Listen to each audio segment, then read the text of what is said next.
This is how a child starves, and in Gaza that's a result of war. The damage to children who survive can be lasting, nutrition experts say. More than 1 million Gazans face the most extreme form of malnutrition, classed as catastrophe or famine. Majd Salim, aged 7 months, is one of them. He's from northern Gaza, where UNICEF says 1 in 3 children are acutely malnourished or suffering from wasting. Majd was being treated for a chest infection in the neonatal ICU at Kamal Adwan Hospital in northern Gaza. He was born on November 1st at a healthy weight of 7.7 pounds. At 6 months old, his weight had barely changed to 8.4 pounds, says his mother, Nasreen al-Khatib. She was forced to flee Israeli bombardment early in the war. I wasn't getting any nourishment to be able to breastfeed my son. There was nothing in the market to buy because of the blockade, and there isn't good milk for me to feed him with, so whatever was available, I would give him.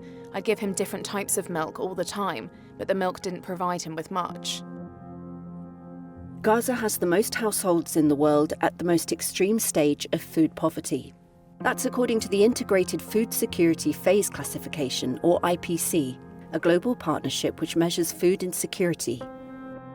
It classifies levels of hunger in 5 categories, the worst of which is famine, which the IPC says faces more than 1 million of Gaza's inhabitants.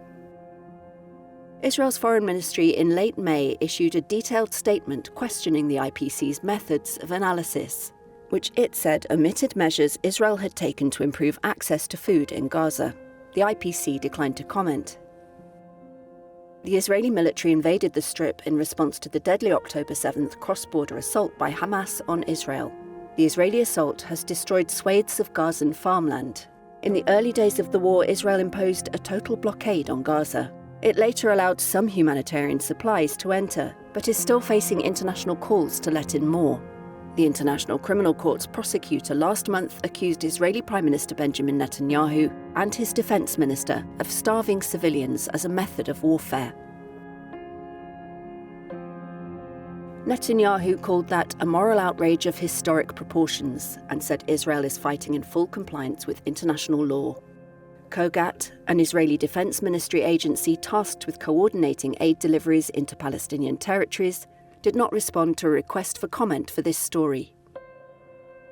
It can take months for the international measurement system to declare a famine, but the first damage to a child's body is counted in days.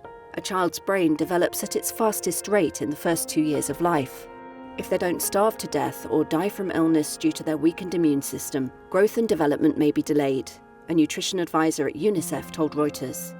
A Save the Children expert said harm to the immune system and cognitive and physical development could be long-term, as well as to their ability to absorb good nutrition. In North Gaza, the main cause of acute malnutrition is the lack of variety in the diets of children and pregnant and breastfeeding women, according to a report in February by a group of humanitarian agencies led by UNICEF. Khatib said she couldn't find good quality baby formula or clean water to mix it, so she fed Majd various types of powdered feed mixed with rainwater or brackish water from Gaza's polluted wells.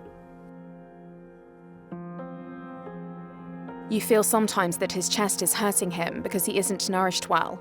He has had diarrhea because of changing the type of milk. There is no improvement at all in the child's health. Ahmed al-Kahlout, the nurse who heads the unit, said Majd's infection was due to malnutrition. Susceptibility to infections typically increases after 2 weeks with insufficient food. Because of the malnourishment the child is suffering from, there is no immunity, so any disease that the child catches in the shelters where the child lives afflicts the child with these severe lung infections. Of course, when a breastfeeding mother prepares milk with this water, this toxic water that has accumulated chemicals over time,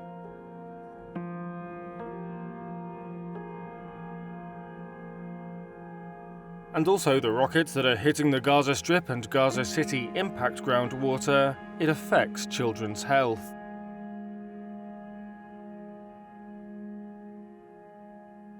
The plight of Gaza's children is part of a broader rise in extreme hunger as conflicts intensify around the world, including in South Sudan and Mali. International organisations reported that more than 36 million children under 5 were acutely malnourished around the world last year, nearly 10 million of them severely.